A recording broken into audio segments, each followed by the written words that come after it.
Mesa de debate de CB Noticias. CB es noticia, CB es Michoacán.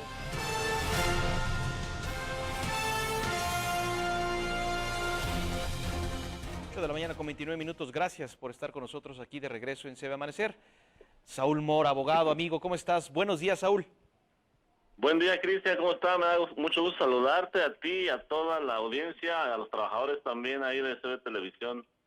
Gracias, Saúl. Oye, quiero preguntarte algo. ¿Acostumbras ver las mañaneras, las ruedas de prensa del presidente López Obrador? Cuando se puede, sí, Cristian, pero lamentablemente algunas veces no se puede, como fue el caso de esta mañana. ¿Alguna buena noticia, Cristian, que nos hayan dado o qué? Te quiero preguntar, sí, sobre la mañanera, pero es en términos generales.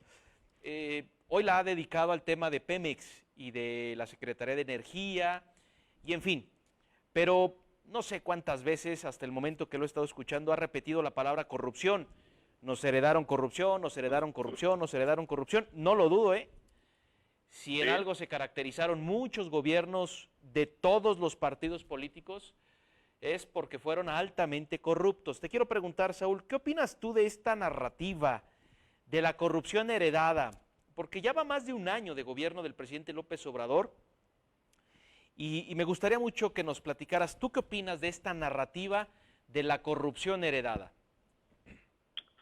En primer lugar, me parece que tiene mucha razón, Cristian, todos somos testigos de esas prácticas y en las que descansaba o se justificaba mucho el gobierno federal, se sigue justificando, me parece también hasta cierto punto razonable, pero debe llegar el momento en el que estas justificaciones ya no tendrán lugar, porque si ya se está avanzando, si se está ahora en otra filosofía, con otra mentalidad en la acción política y burocrática, pues no debería existir esa corrupción. Ahora, también hay que ser conscientes de que esto es un cáncer muy, muy, muy difícil de extirpar.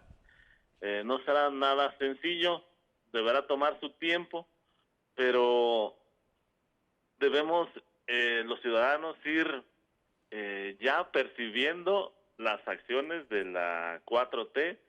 Me refiero a acciones de justicia, de ya tener por ahí algunos sancionados, incluso ya purgando alguna pena, ya sea corporal o económica, por esas razones, por razones de la corrupción, si ya se han encontrado, pues bueno, que se ejerza la ley, que se les castigue, pero Sin no duda. se puede seguir todo el tiempo manteniendo ese discurso. Creo que empieza a ser momento, a partir de unos meses más, de que ya empecemos a percibir esos cambios, Cristian. Quiero preguntarte tu opinión. ¿Te parece que, por ejemplo, esta caída de López Obrador y de los políticos del Morena en algunas encuestas, no en todas, en algunas encuestas, ¿te parece que esta caída tiene que ver con no hacer cambios o golpes de timón, seguir con la misma narrativa, el mismo discurso, la misma comunicación, las mismas acciones? ¿Crees que sea eso, se deba a eso o algún otro factor? A mí me parece que intervienen varios factores, Cristian. Entre ellos, mira, lamentablemente para el presidente de la República, tantos años que buscó el poder y se le da en un momento en que las circunstancias mundiales, y que no depende solamente de él o de las personas en nuestro país, en un momento en el que se dan a la par diversas circunstancias, factores internacionales, macroeconómicos, que le impactan definitivamente a su administración. Me refiero a la crisis energética, a la crisis económica y ahora la crisis de salud. Todo esto al mismo tiempo en esa administración, con personajes que en algunos casos no tienen la preparación o la experiencia suficiente en el cargo en el que los pusieron. Si sumas esos, más además los, digamos, los opositores, los adversarios políticos de López Obrador, que pues no quitan el dedo del renglón en el sentido de estar frecuentemente con fake news o a través de sus grupos de control político, tratando de capitalizar esas desventajas que tiene el presidente ahora. Me parece que sí han ido entre todos ellos formando esta caída natural, además de que también el ejercicio del poder desgasta naturalmente, con mayor razón si se toman decisiones a destiempo o se mantienen con cierta necedad en alguna postura, en algunos casos.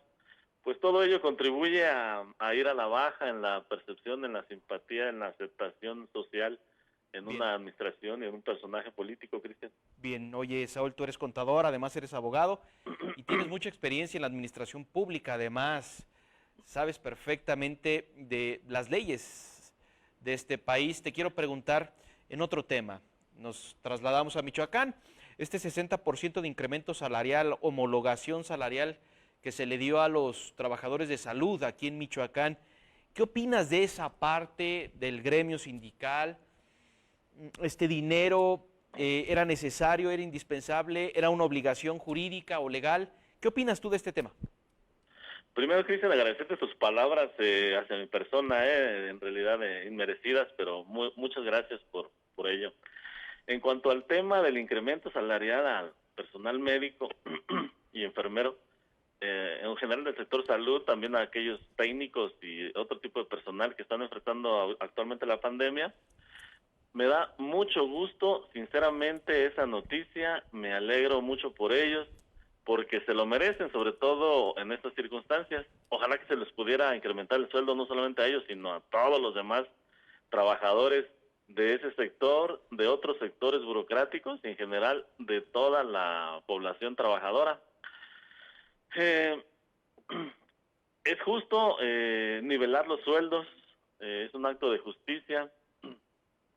Esto debe implicar también mejorar los sueldos de tanto de los que ganan poco como de aquellos que ganan mucho de manera injustificada, sobre todo aquellos mandos medios y superiores que en realidad no desquitan lo que ganan, que solamente están ahí como un florero por compromisos políticos, compadrazgos, amiguismos, etcétera, todo lo que ya conocemos todos. Ahora bien, precisamente porque me parece muy justo ese incremento, ese supuesto incremento salarial, quiero puntualizar esto, al personal médico o a los trabajadores de salud, es que me quiero atrever a hacer una sugerencia a estos trabajadores o a sus familiares o amigos que nos estén escuchando, porque supongo que muchos de ellos estarán trabajando ahorita en estos momentos, o estarán descansando merecidamente. Quiero que pongan atención en cómo se maneja o se ha manejado esta noticia, porque se maneja como un incremento salarial. El incremento salarial, hay que recordar que en el gobierno hay ciertos requisitos para que se den, hay ciertas normas que nos obligan a respetar el ejercicio de un presupuesto. No se puede hacer una erogación que no esté previamente presupuestada y aprobada por el Congreso del Estado y por las autoridades estatales.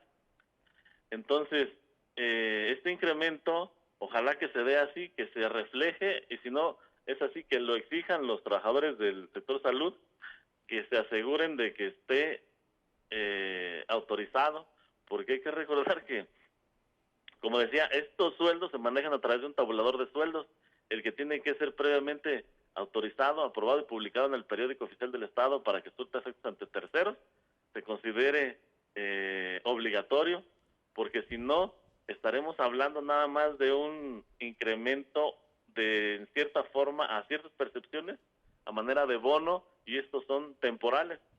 Están plenamente justificados, eso sí lo puede hacer el gobierno. Algunos bonos por motivos de las circunstancias en que vivimos, incrementarlos, pero será de manera temporal. La Secretaría de Finanzas tiene facultades para hacer este tipo de compensaciones presupuestales, se llaman, pero lamentablemente estimo que serán temporales nada más por esta situación de salud, y digo yo precisamente que les sugiero que se aseguren de que se les establezca el incremento ya definitivo en sus tabuladores de sueldos, para que se quede de manera fija, ya determinada en el presupuesto. Cristian, por eso quiero puntualizar esta forma en la que están manejando esa noticia. Habría que ver, entonces, habría que esperar que se publique esta disposición en el periódico oficial del Estado. Debería ser así. Dudo que se haga en estos momentos por las razones que ya todos conocemos. Mira, esto debe ser aprobado por el Congreso del Estado. En los diputados nos han hecho favor de resguardarse en sus casas porque son muy útiles a la sociedad para aprobar lo que tienen que aprobar, pero en estos momentos están descansando, están resguardándose de la crisis de salud. Dudo que se haga, además, atendiendo al principio de anualidad que tiene el presupuesto. Esto quiere decir que nada más durante un año son efectivas las disposiciones presupuestales. Entonces, para que se pueda quedar como fijo, deberá aprobarse y estar así autorizado en el presupuesto, en el tabulador de sueldos. Y esto, aunque se puede hacer en estos tiempos, hacer una modificación presupuestal, ojalá que se pudiera hacer, pero si no, yo insisto, invito a los trabajadores de salud, a los líderes sindicales, o en general a todos los trabajadores de salud que se organicen y exijan que se mantenga fijo ese supuesto incremento que les ha ofrecido el gobernador del estado, que se quede así porque sí se lo merecen. Qué interesante lo que dices. Entonces, pues habría que esperar a que en el Congreso sesionaran y autorizaran esta modificación al presupuesto de egresos año 2020. Eso es lo que tendría que suceder para que sea un hecho, vamos. Claro, además de la modificación al tabulador de sueldos, porque Cristian, en el presupuesto se maneja principalmente en base al tabulador de sueldos. Hay una ley burocrática que se llama la Ley de Remuneraciones a los Servidores Públicos en el estado de Michoacán. Tiene sus parámetros, sus procedimientos para fijar los sueldos. Interviene una comisión de gasto y financiamiento en el estado. El secretario de Finanzas la preside. Y ahí es necesario, ahorita la justificación se encuentra plenamente comprobada, es justo y necesario el incremento a los trabajadores de salud. Ahora hay que llevar a cabo el mecanismo burocrático necesario, claro, para que se quede fijo y definitivo en el tabulador de sueldos y en el presupuesto de egresos. Esto implica su debida publicación, su modificación en el periódico oficial del Estado, Cristian. Fíjate, tú lo dices, es justo, es bueno, es una medida plausible. ¿Qué pasaría, qué pasaría si los diputados michoacanos se negaran a votar a favor o votaran en contra de esta modificación tabularia al presupuesto? ¿Qué sucedería? ¿Cómo se verían los diputados michoacanos? Pues definitivamente perderían mayor simpatía y credibilidad de la que ya han perdido, sobre todo esta legislatura, que claro, la verdad, híjole, ha dejado mucho que desear. Además de que se incurriría en otros casos los funcionarios públicos que hubiesen aprobado esto y lo hubieran llevado a cabo en alguna responsabilidad, lamentablemente, por no haber adecuado las normas a esta nueva innecesaria, además justificada, práctica, porque lo establece el 159 de la Constitución, Cristian, artículo 159, dice que no podrá hacerse cargo alguno que no esté comprendido en el presupuesto de egresos o determinado por la ley, y dice además que el secretario de Finanzas se negará a obedecer cualquier orden del gobernador contraria a este respecto, pero si le fuera reiterada, la cumplirá dando cuenta inmediatamente al Congreso del Estado. De lo contrario, será responsable personal y pecuniariamente. Qué interesante, fíjate, hablemos un poquito de comunicación política y marketing político. A ver, ¿cuál es el diputado michoacano que primero manda su boletín de prensa pidiéndole al titular del Poder Ejecutivo que mande la propuesta para votar a favor? ¿Cómo se vería ese diputado, esa diputada? Seguramente bien. Habrá que ver en qué momento el gobernador lo manda al Congreso, porque si se lo rechazan, quien se va a ver mal es el Poder Legislativo y él va a quedar como un héroe que lo intente. En fin, hay algunos tips, a ver quién la cacha y quién lo hace. Saúl Mora, amigo, sí, fuerte Cristian, abrazo. Cristian, gracias. Quisiera, si me lo permites, nada más decir algo precisamente en relación a esto que tú acabas de puntualizar. Claro. Para poder, para empezar, para poder llevar a cabo esto, pues el Congreso del Estado debe sesionar, cosa que no ha hecho desde el 16 de marzo. Ya el Congreso del Estado. El Claro, Congreso del Estado. claro. Cuando en otros tiempos se han podido poner perfectamente de acuerdo en pocas horas para sacar temas de mayor importancia, como es el caso de la designación de varios funcionarios públicos, entre ellos el fiscal general del Estado, o como para aprobar el paquete económico del 2019 o del 2020 al gobernador del Estado, de manera fast track, es decir, en pocas horas se aprobaron muchas cosas. Ahora tendrían que ponerse de acuerdo ellos primero para reunirse y buscar la forma de que sesionen respetando las medidas preventivas de seguridad, de salud por el COVID. Pero ese es el primer paso que deben hacer, cosa que se ha negado. Ya ha habido propuestas en el sentido de que puedan reunirse de manera virtual, aprovechando la tecnología para llevar a cabo alguna sesión necesaria y no dejen olvidado el trabajo legislativo que deben hacer, sobre todo en estas circunstancias. Pero lamentablemente yo no veo respuesta de ninguno de ellos. Están, por eso decía yo hace rato, están muy a gusto descansando en sus casas, porque no hacen el menor esfuerzo por buscar la manera de que se puedan reunir y sesionar, aunque sea de manera virtual.